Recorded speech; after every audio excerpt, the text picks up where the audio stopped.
Imagine a man born with 12 fingers, each one a whisper from the divine or the damned. In 1748, a superstitious master buys him as a living omen of wealth. But within moons, his gold vanishes like smoke in the wind, leaving only guilt's cold grip and the echo of biblical curses. Was it theft, or retribution from above? Feel the dread unfold. In the shadowed underbelly of Colonial Virginia, where the earth's red clay clung to souls like unwashed sin, a tale unfolded that blurred the lines between mortal greed and heavenly judgment. It was a time when men like Thomas Hargrove built empires on the fractured backs of the enslaved, their fortunes as fragile as the tobacco leaves they harvested under a merciless sun. But Hargrove, a planter haunted by omens and stars, would invite a specter into his home, a slave named Silas, marked by 6 fingers on each hand that would unravel his world thread by thread. This wasn't mere misfortune, it was a parable of hubris, where the extra digits symbolized not just anomaly, but perhaps the 12 tribes of Israel scattered in exile, or the apostles' betrayal in the garden. A sign of completeness twisted into curse, echoing the biblical plagues that stripped Pharaoh of his illusions. As the Hargrove legacy teetered on the brink, whispers of divine retribution slithered through the county, reminding all that what man sows in chains, he reaps in shadows. The year was 1748, and King William County lay like a forgotten Eden, corrupted by the sweat and blood of those who tilled it. The air hung heavy with the sweet, acrid scent of curing tobacco. Leaves hung in barns like limp bodies, drying under roofs that leak during summer storms. The Mattaponi River carved through the land, its waters murky brown, carrying silt from upstream forests where ancient oaks stood sentinel, their gnarled roots delving into soil stained by generations of toil. Sunrises painted the horizon in bloody hues, as if the sky itself mourned the dawn's call to labor. Fields stretched in regimented rows, green tobacco plants swaying like supplicants in the humid breeze, while distant woods echoed with the crack of axes and the low hum of spirituals sung in hushed defiance. Owls hooted prophecies at twilight, and fireflies danced like lost souls over the quarters, where enslaved families huddled in shacks. That reeked of damp earth and despair. This was a world of fragile hierarchies, where middling gentry like the Hargroves clung to their 300 acres as if it were the promised land. Thomas Hargrove, at 42, was a man etched by time and temperament, his face lined like cracked parchment, eyes sharp under brows furrowed from endless scrutiny of almanacs and ledgers. He moved with the deliberate gait of one who weighed every step against the stars' alignment, his linen shirt often stained with ink from nights spent charting fortunes. Inherited from his father, William, a resilient immigrant who clawed his way from Sussex's shadows to Virginia's promise, the plantation was a monument to endurance. William had arrived in 1702, penniless and resolute, his hands calloused from overseeing others' misery before claiming his own plot. He died in 1740, leaving Thomas a thriving but precarious domain, fields yielding golden leaves for British pipes, a modest brick house with creaking floors that whispered secrets, and 18 souls bound in eternal servitude. Thomas, unlike his father's pragmatic grit, was a vessel for superstitions that festered like untreated wounds. He consulted lunar phases before planting, avoided crossroads on Fridays, and saw omens in the flight of birds, crows as harbingers of loss, doves as fragile hopes. His wife, Margaret, a pragmatic soul from Williamsburg's merchant class, bore his eccentricities with a quiet grace that masked her growing dread. At 38, her features softened by motherhood but sharpened by worry, she managed the household with efficient hands, her letters to kin laced with veiled pleas for understanding. Their children, Elizabeth, 14, with her solemn gaze buried in books like a seeker of forbidden truths, and 11, whose laughter cut through the tension like a fleeting ray, and young Thomas Jr., 8, a dreamer sketching insects in the dirt, oblivious to the empire he might inherit, added layers of vulnerability to the family's facade. The plantation pulsed with a rhythm of oppression and routine. The main house loomed at the center, its wide porch a stage for Thomas's proclamations, overlooking fields where enslaved workers bent like willows in the wind. Outbuildings dotted the landscape, a smokehouse exhaling hickory scents, a dairy echoing with the churn of butter, stables where horses nickered uneasily at night. Beyond lay the quarters, crude cabins of rough-hewn logs, roofs thatched with straw that sagged under rain, interiors lit by flickering tallow candles casting elongated shadows on dirt floors. Here lived Samuel, the elder with wisdom etched in his scars, Rachel, whose songs carried the weight of stolen homelands, Moses, strong but silent, Dinah, tending infants with weary tenderness, Jacob, whose eyes held unspoken rebellions, and others, their names reduced to ledger entries but their spirits resilient flames. Overseeing this microcosm was Garrett, The overseer, a wiry man in his late 30s, skin leathered by sun and wind, his whip a coiled serpent at his belt. From North Carolina's harsher fields, he enforced order with a cold efficiency that bordered on cruelty, his loyalty to Thomas a calculated allegiance. Yet beneath the surface, resentment simmered like underground springs, the enslaved whispering of freedom encoded spirituals, drawing on biblical tales of Exodus to fuel their endurance. It was in this charged atmosphere that Thomas's obsession ignited. Plagued by dreams of ascendance, he pored over esoteric tomes in his study, a dimly lit sanctum with shelves groaning under volumes on astrology, numerology, and ancient anomalies. The room smelled of aged paper and sealing wax, a single window framing the fields like a judgmental eye. Convinced the stars aligned for prosperity, he resolved to seek a sign at Richmond's slave auction, ignoring Margaret's pleas that their workforce sufficed.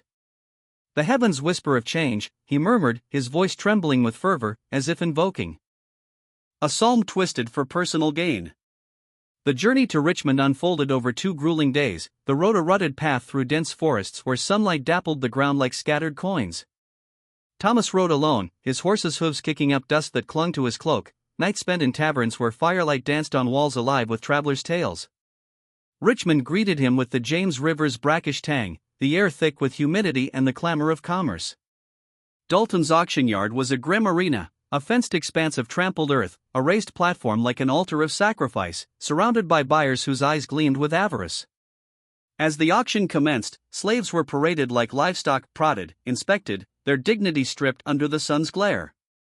Thomas scanned them with a mystic's intensity, seeking not just labor but a divine emblem. Then came Silas, a towering figure of 20 years, his mahogany skin glistening with sweat, angular face framed by high cheekbones and a jaw set like forged iron. His dark eyes, pools of quiet intelligence, swept the crowd without flinching. Bare-chested, his body bore the map of suffering, whip scars like lightning strikes across his back, calluses thick as armor on palms and soles. But it was his hands that transfixed, 6 fingers each, fully articulate, the extra digits nestled seamlessly, moving with eerie grace. Not deformity, but a surplus of creation, evoking the Creator's excess or perhaps Satan's mimicry. Thomas's breath caught, his pulse thundering like a judgment drum. He recalled fragmented lore from his books, polydactyly as a mark of prophets in some tribes, a curse in others. 12 fingers total, a sacred number, mirroring the apostles' circle, the zodiac's wheel, the hours dividing day from night. In his fevered mind, it symbolized wholeness, a talisman against ruin, perhaps even echoing Jacob's 12 sons, whose descendants wandered in bondage. Bidding erupted, Thomas's voice rising in desperate bids. Sweat beading on his brow as whispers rippled through the crowd. Fool's errand, some muttered, others sensed his mania and withdrew. The gavel fell at 85 pounds, a king's ransom, draining a quarter of his coffers. Silas met his gaze, expression inscrutable, as if peering into Thomas's soul and finding it wanting. Returning home, the wagon creaked under the weight of this fateful purchase. Margaret's horror was palpable, her face paling at the sight of Silas's bound hands. "This is madness, Thomas," she whispered, her voice a tremor of fear and pity, evoking Eve's lament in the garden. But Thomas, eyes alight with zeal, proclaimed, "He is our salvation, Margaret." 12 fingers, God's own arithmetic for abundance. She saw the spiritual peril, a man treating another as idol, inviting idolatry's curse. Silas was installed in a solitary cabin, a crude refuge of splintered wood and thatched roof, its isolation breeding envy among the quarters. Better rations followed, savory meats, fresh bread, sweet molasses, fueling rumors of sorcery. "He carries the mark," Samuel murmured one starlit evening, as firelight flickered on gathered faces. But marks like that, they pull down thrones, like David's sling against Goliath. Others feared contagion, avoiding Silas's shadow as if it harbored plagues. Thomas's rituals escalated, summoning Silas to bless tools with his touch, stand sentinel at thresholds during dealings, even cradle coin pouches overnight in hopes of multiplication. The air in the main house grew thick with incense and incantations, Thomas's voice rising in pseudo-prayers that twisted scripture. Margaret's letters to her sister became confessions. He courts damnation, seeing divinity in flesh bought with silver. "I fear the ledger of heaven tallies our sins." The children sensed the shift, Elizabeth withdrawing into pious readings, Anne's questions probing the moral abyss, young Thomas sketching Silas's hands in secret awe. As autumn's chill descended, leaves turning crimson like spilled blood, the first cracks appeared. Thomas's ledgers, once bastions of order, began to whisper discrepancies, entries fading like ghosts, sums evaporating without trace. In his study, under the window's pale light, he confronted the anomaly on that fateful October morning, the air cold with foreboding. Coins once solid now seemed illusory, as if melted by an unseen fire. Was it theft, or the hand of Providence reclaiming what was ill-gotten? The plantation held its breath, the woods outside rustling with omens, as Silas's presence loomed like a biblical giant, his extra fingers perhaps not a blessing, but fingers of fate pointing to judgment. Yet deeper layers simmered beneath.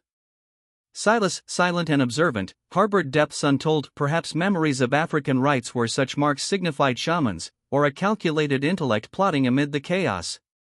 Thomas's obsession blinded him to the human cost, ignoring the spiritual toll, guilt's slow erosion, sin's compounding interest.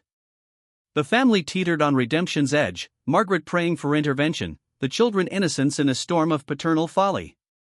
The enslaved watched, their spirituals gaining urgency, invoking Moses' staff parting seas of bondage. As weeks blurred, the vanishing fortune accelerated, debts called in prematurely, harvests blighted by untimely rains that Thomas blamed on misread stars. Garrett's loyalty strained, his eyes narrowing at Silas with suspicion. Whispers spread to neighboring plantations, tales of accursed Mark devouring wealth like locusts in Exodus. Thomas, unraveling, doubled down, forcing Silas into nocturnal vigils, his hands pressed to ledgers as if to conjure gold from parchment. But empathy clawed at the narrative's heart. Silas, uprooted and objectified, his anomaly a chain heavier than iron. What dreams haunted his solitary nights? Visions of lost kin, or strategies for subversion? Margaret's pity blossomed into quiet acts, extra blankets slipped to his cabin. A shared glance of shared humanity. The children, drawn by curiosity, stole moments near him, and once asking, "Does it hurt, the extra?" Silas's rare smile, fleeting as dawn, hinted at reservoirs of grace amid degradation. Historically, this echoed Virginia's turbulent soul, auctions as theaters of tragedy, superstitions blending Puritan fears with African mysticism. Tobacco's boom masked moral bankruptcy, plantations like Hargrove's microcosms of empire's rot. Spiritual undertones wove through, themes of redemption elusive, divine justice inexorable. As the mystery deepened, one pondered, was Silas's arrival coincidence, or a vessel for higher reckoning? The fortune's disappearance, no mere ledger error, but a vanishing act scripted by fate's unseen hand. In this cinematic tapestry, visuals assaulted the senses, golden tobacco fields under storm clouds, Silas's hands in close-up, fingers splaying like branches of a forbidden tree, Thomas's fevered eyes reflecting candle flames, Margaret's tear-streaked face in lamplight prayer. Sounds amplified dread, the whip's distant crack, river's relentless murmur, owl's accusatory calls. Emotions surged, dread coiling like smoke, curiosity a sharp blade, reflection on sin's legacy prompting viewers to question their own omens. The tale paused here, suspense taut as a drawn bow, the October morning's revelation hanging like a noose. What spectral force eroded the Hargrove wealth? Was it human cunning, or the weight of accumulated sins crashing down? In this spiritually chilling saga, one truth emerged: in pursuing fortune through chains, man invites the chains of judgment upon himself. As the crisp bite of October settled over King William County like a shroud of impending judgment, the Hargrove plantation transformed from a bastion of colonial ambition into a labyrinth of doubt and dread. What began as subtle discrepancies in ink-stained pages escalated into a torrent of financial erosion, eroding not just wealth but the very foundations of Thomas Hargrove's sanity. In this era of fragile fortunes, where tobacco barons balanced on the knife's edge of prosperity and ruin, Thomas's unraveling mirrored ancient tales of folly, echoing King Solomon's riches turned to dust, or Job's trials stripping away illusions of control. The six-fingered slave, Silas, loomed as a spectral figure in this drama, his anomaly now twisted in Thomas's mind from talisman of blessing to instrument of curse, symbolizing perhaps the 12 plagues of Egypt revisited upon a modern pharaoh. As shadows lengthened across the red Virginia soil, the air thickened with the scent of smoldering secrets, and the plantation's inhabitants, free and bound alike, felt the stirrings of divine retribution, a spiritual reckoning for sin sown in chains and harvested in greed. The morning of October 12 dawned with a deceptive calm, the sun filtering through mist-shrouded oaks like hesitant fingers of light probing hidden sins. Thomas Hargrove, his face drawn from restless nights haunted by astrological charts and whispered omens, entered his study with the ritualistic precision of a priest approaching an altar. The room, perched on the second floor, was a sanctum of order amid the chaos of plantation life, walls lined with shelves sagging under leather-bound tomes on numerology, agriculture, and arcane mysteries, a massive oak desk scarred by years of quill scratches, littered with inkwells that gleamed like dark eyes, and the locked cabinet in the corner, guardian of his earthly treasures. The air carried the faint mustiness of aged paper, mingled with the lingering aroma of pipe tobacco. From his late-night vigils. Outside, the Mattaponi River murmured softly, a constant undercurrent to the symphony of distant axes chopping wood and the low chants of enslaved workers tending the fields. Thomas settled into his creaking chair, the leather worn smooth by generations, to prepare for a pivotal meeting with Lawson, a Williamsburg merchant whose fair dealings could infuse the Hargrove coffers with much-needed sterling. The tobacco crop, cured to a fragrant perfection in barns that exhaled sweet, earthy vapors, promised a windfall if the ledgers aligned. With steady hands, he unlocked the latest volume, its pages whispering as they parted, revealing columns of his meticulous script, dates etched like commandments, sums tallied with the fervor of a biblical scribe. But as his eyes scanned the entries, a frown creased his brow, deepening lines that spoke of inner turmoil. The numbers danced mockingly, defying his ironclad memory. A sale to Mercer in August, 2 hogsheads of prime leaf for £40, now read as 1 for £20. His heart stuttered, a cold prickle racing along his spine like the touch of an unseen spectre. At first, he dismissed it as fatigue, a momentary lapse in his vigilant record-keeping. He rifled through drawers, pulling forth crumpled receipts yellowed at the edges, letters sealed with wax bearing Mercer's imprint. Cross-referencing with frantic urgency, he traced each line, his quill tapping rhythmically against the desk like a metronome of mounting panic. Yet the anomalies multiplied, missing transactions that echoed in his mind like forgotten prayers, sums diminished as if siphoned by invisible hands. Entire pages seemed absent, though the binding showed no tears, no violence, only a seamless void that mocked his senses. Sweat beaded on his forehead, dripping onto the parchment and smudging ink like tears of accusation. "This cannot be," he murmured, his voice a hollow echo in the room, evoking the psalmist's cry against deceitful tongues. Summoning Margaret, her footsteps soft on the wooden stairs, he thrust the ledger toward her with trembling hands. "See here, this betrayal in my own script." Margaret, her practical demeanor a anchor in his storm, leaned in, her lavender-scented gown brushing his arm. Her eyes, framed by worry lines etched deeper since Silas's arrival, scanned the page. "Perhaps a slip of the quill, Thomas? Or memory playing tricks under strain?" But he recoiled, his voice rising like thunder. "I am no fool to err so gravely. I recall the wagon groaning under 2 hogsheads, the coins heavy in my palm." She stepped back, her face paling, as his vehemence shattered the morning's fragile peace. Undeterred, Thomas delved deeper, hours blurring as sunlight shifted across the floorboards, casting elongated shadows that seemed to point accusatory fingers at the discrepancies. By evening, hysteria clotted him, his eyes bloodshot from scrutiny. He bellowed for Garrett, the overseer bursting in with mud-caked boots, his lean frame taut like a whipcord. "Has any soul breached the sanctum?" Thomas demanded, ledger brandished like evidence in a witch trial. Garrett's weathered face remained impassive, his voice gravelly, "Locked tight, sir. Your key alone guards it." But Thomas's paranoia festered, dismissing him with a wave that betrayed his crumbling composure. Alone again, he paced the study, the floor creaking underfoot like bones protesting burial. Margaret's offered tea cooled untouched, her pleas for rest fell on deaf ears. "There must be order in this chaos," he whispered to the flickering candle, its flame dancing as if in mockery of his unraveling mind. Dawn's light pierced the curtains the next day, finding Thomas still at his post, exhaustion carving hollows under his eyes. With dread coiling in his gut like a serpent from Eden, he approached the locked cabinet, its iron facade unyielding. The strong box within, forged heavy as sin's weight, secured by a key chained eternally to his neck, held his liquid legacy, £473 sterling, plus Colonial scrip, counted meticulously 2 weeks prior. Fingers fumbling like a penitence in prayer, he unlocked it, the lid groaning open to reveal devastation. Coins and notes lay diminished, a mere £212 staring back like a judgmental gaze. He counted thrice, breaths ragged, hands shaking as if afflicted by divine palsy. The box yielded no secrets, its interior barren of hidden compartments or clues. Collapsing into his chair, face ashen as sackcloth, he summoned Margaret once more. The gold vanished, he croaked, voice fractured. Her horror mirrored his, the room suddenly stifling with unspoken fears. Impossible, she breathed, but the void was tangible, a spiritual emptiness echoing the prodigal son's squandered inheritance. In the days that followed, interrogation swept the plantation like a biblical inquisition. Margaret endured his scrutiny, her innocence shining through tear-glazed eyes. The children, wide-eyed and trembling, denied any mischief. House servants, 2 women with calloused hands from endless chores, a boy whose errands darted like shadows, protested ignorance under his glare. Garrett and field overseers faced accusations, their loyalty probed like wounds.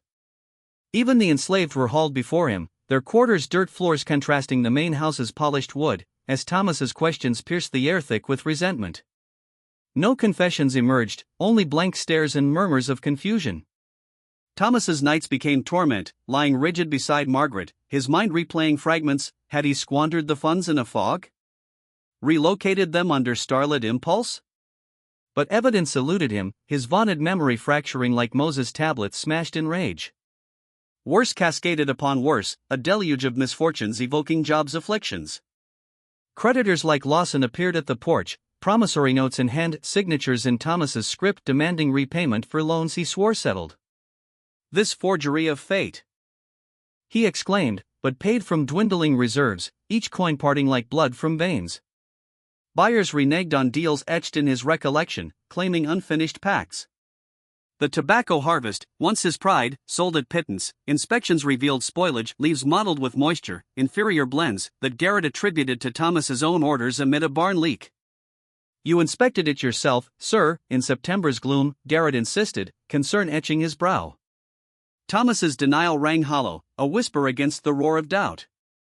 Margaret, in quiet desperation, initiated her own ledger, a secret chronicle of dialogues and dealings, revealing chasms between Thomas's assertions and collective memory. Her gentle confrontations ignited his fury. You deem me mad? Conspiring shadows against me?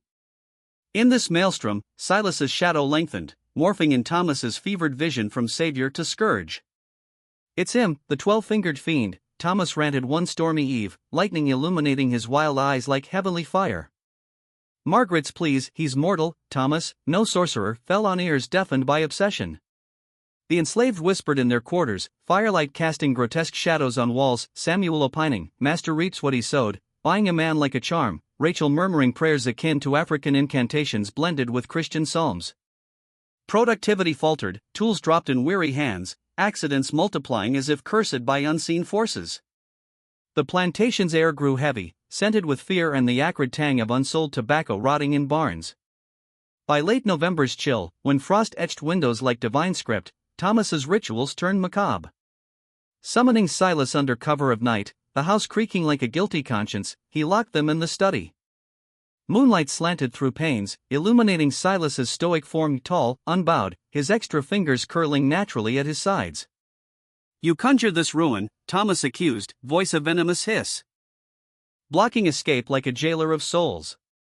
Silas's silence, a fortress, broke only when pressed. Your woes are self-wrought, sir, his deep timbre resonant with distant homeland's echoes. Thomas's slap split the air, blood blooming on Silas's lip like a sacrificial offering. Yet Silas stood unyielding, wiping it away with a hand that now symbolized betrayal's grasp. Despair washed over Thomas, dismissing him to brood alone, questioning if his blessing was indeed a curse. 12 fingers as 12 witnesses to his hubris. December's grip tightened, debts mounting like sins unconfessed. Creditors swarmed, some merciful as the Good Samaritan, others ruthless as moneylenders in the temple. The Hargrove legacy teetered, enslaved workers sensing fragility in every barked order. Spiritual undercurrents surged, Margaret's prayers in the dim parlor, invoking redemption, children's hushed fears, Elizabeth clutching a Bible like a shield, Anne's innocent queries piercing the veil. Father, is God angry? Young Thomas sketched flames in secret, omens of what brewed. Then, on December 15th's midnight hour, catastrophe ignited. Margaret awoke to smoke's insidious creep, acrid as brimstone, crackling flames devouring the study below. Fire! Thomas, awake, she cried, shaking him from slumber's grasp.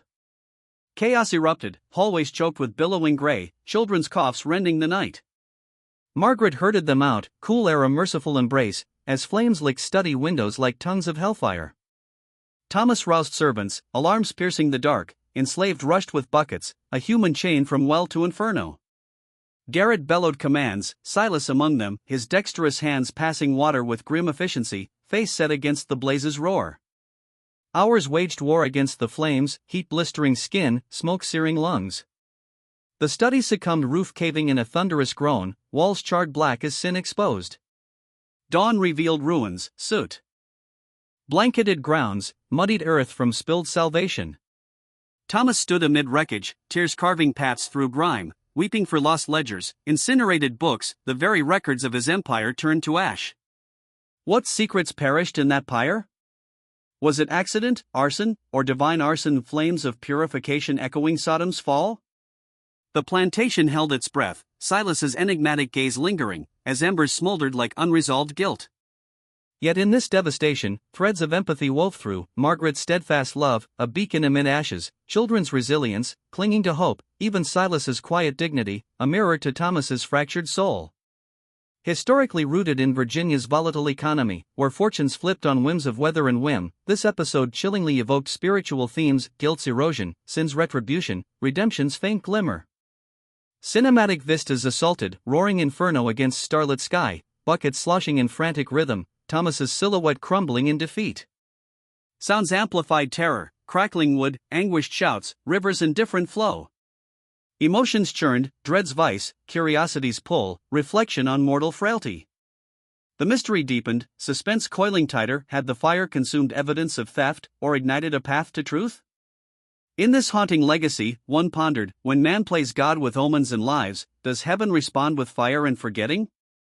In the bleak aftermath of December 15, 1748, as gray dawn pierced the smoke-hazed sky over King William County, the Hargrove plantation resembled a battlefield scarred by unseen warfare.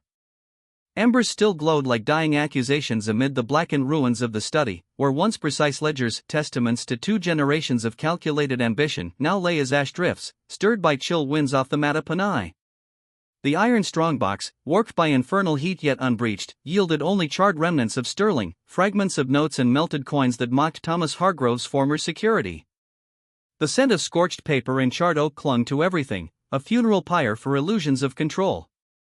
This was no mere mishap. In the spiritual calculus of the age, fire often signified purification or retribution, echoing the biblical furnace that tested faith, or the consuming blaze that awaited the unrepentant.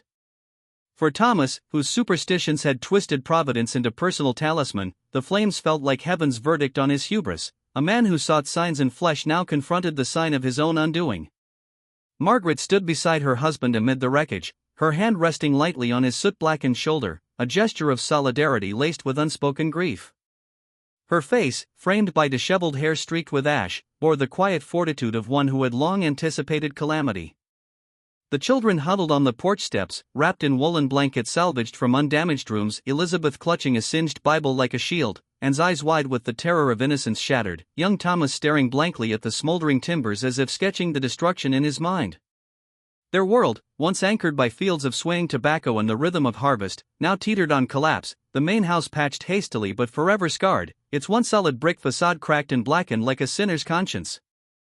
Word of the blaze spread swiftly through the county's web of gossip and kinship, reaching Magistrate Whitfield by morning.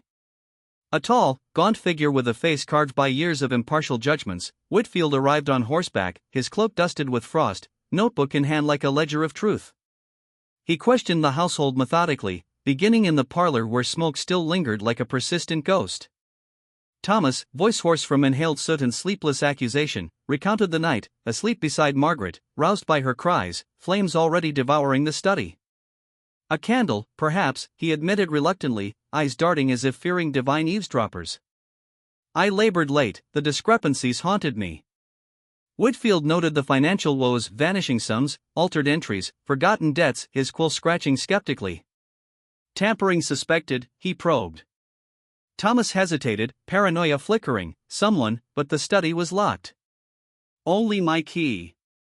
The magistrate moved through the household like a confessor, house servants trembling under scrutiny, their denials soft and fearful, children whispering innocence, Garrett, ever pragmatic, affirming the study's security.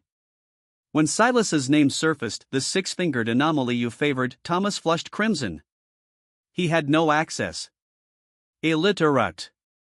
Cabin-bound. Whitfield pressed Silas himself in the yard, where winter sun cast long shadows across the frost-crusted ground. Silas stood unbowed, voice steady with the cadence of distant shores. "In my cabin, sir." Ran when the alarm rose. Corroborating voices from the quarters affirmed it, Samuel's grave nod, Rachel's quiet testimony, binding Silas to alibi. After exhaustive inquiry, Whitfield closed his notebook with finality. "Accidental," he declared, voice carrying the weight of authority.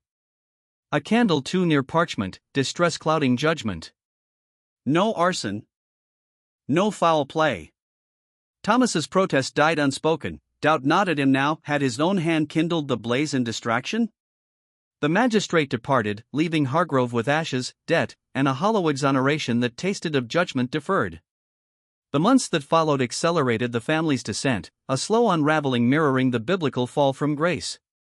Thomas sold land parcels piecemeal, fertile acres his father had wrested from wilderness, creditors circling like vultures over carrion. Enslaved families, bonds forged over generations, were fractured. Samuel, elder sage whose pity for Silas had been whispered comfort, sold to a neighboring planter. Rachel and her children carted to Richmond's markets, their wails echoing long after wagons vanished. Margaret's inherited jewelry, gold chains and pearl earrings from her merchant father, vanished into pawnshops. Elizabeth's dreams of Williamsburg refinement dissolved. Young Thomas traded books for field labor, his sketches now confined to stolen moments. The plantation decayed visibly, fields choked with weeds, barns sagging, outbuildings weathering into ruin. Yet Silas remained, an enigma Thomas could neither sell nor release, convinced the 12-fingered man guarded some secret to restoration, a living relic of misplaced faith. Margaret, in shadowed silence, forged her own path to truth. Her letters, once veiled pleas, became discreet inquiries, framed as wifely concern for business, to buyers and creditors. Patterns emerged, chilling in their mundanity, Thomas offering tobacco at ruinous discounts, then denying packs, delivering spoiled leaf while swearing premium quality, vanishing after cash changed hands.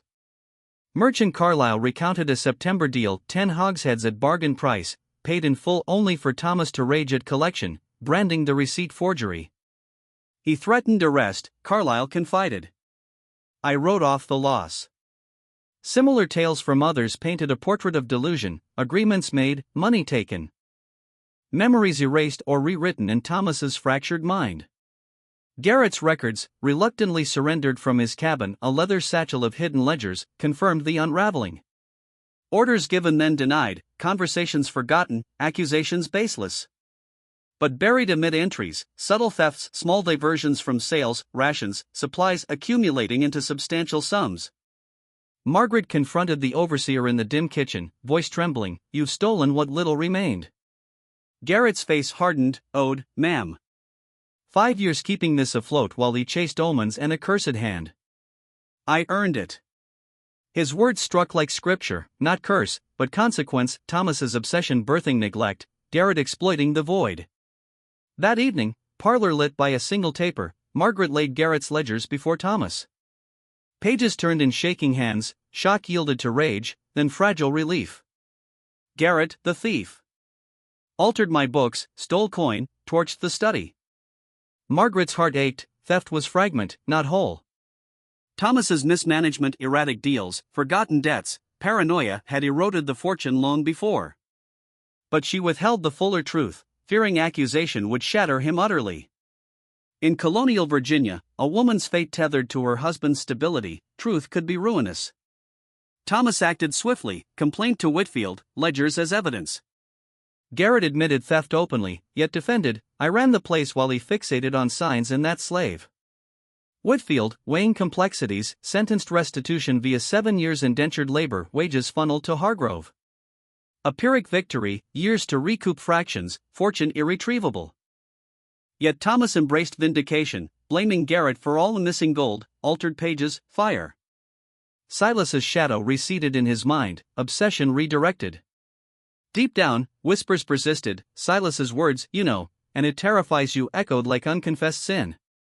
The inheritance from a distant cousin, pound 200, modest lifeline, Thomas hailed as Providence lifted, curse broken.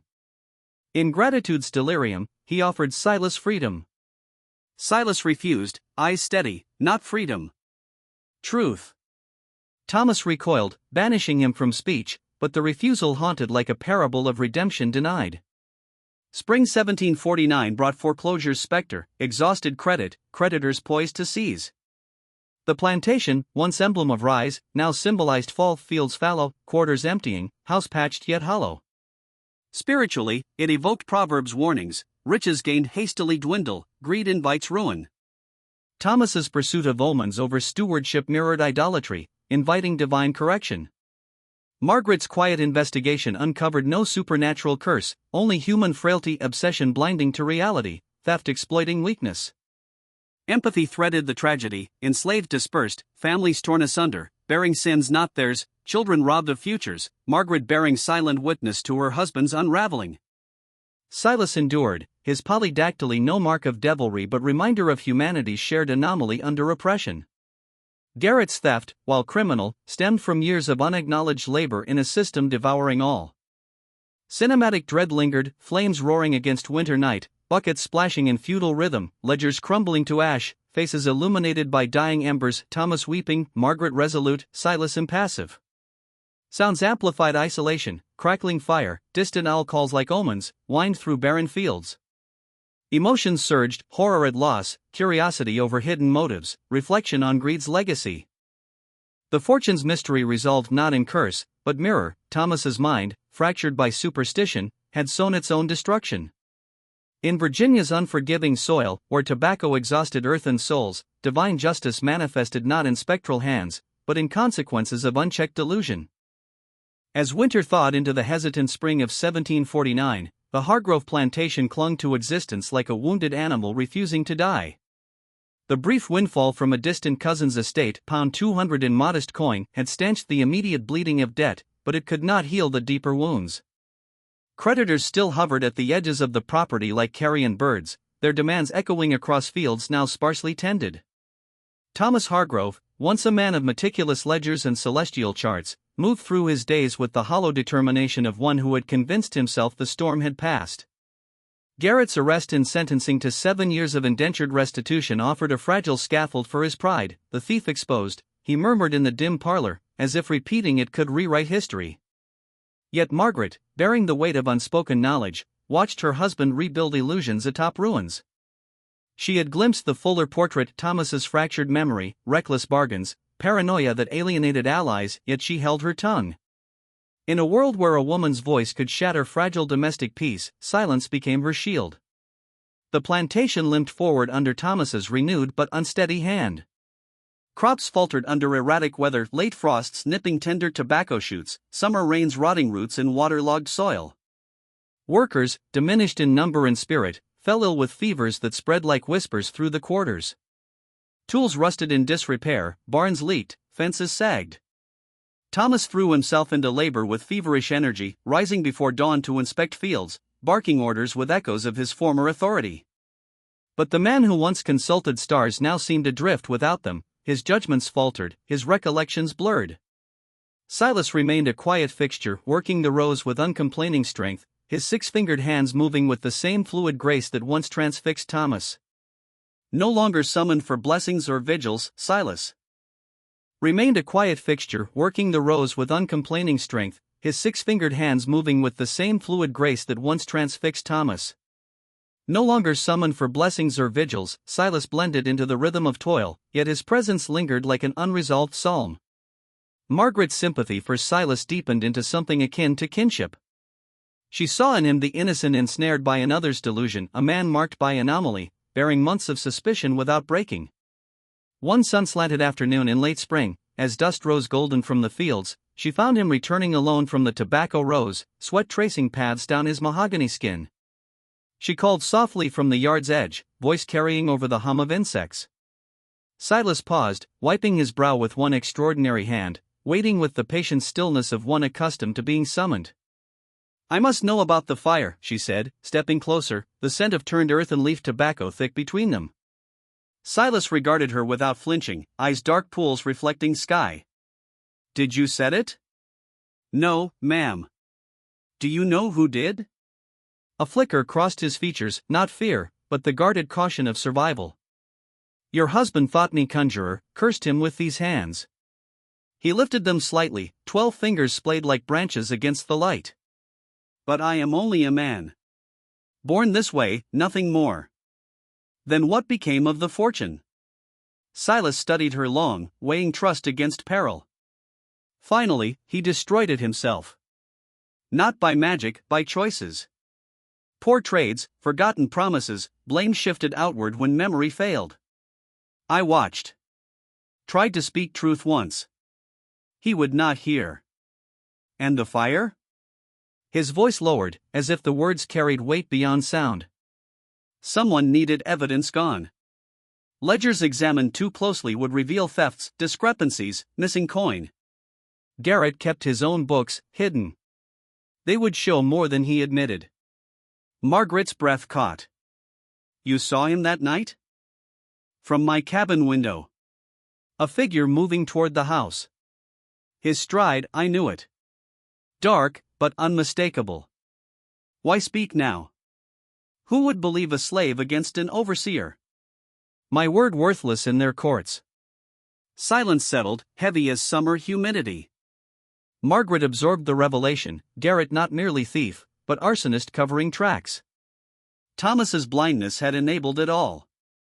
Thank you, she whispered. Silas inclined his head, then asked quietly, why stay after all he did? Where else? Run, and hunted. Caught, punished worse. Here, at least shelter, food. Small mercies in a merciless place.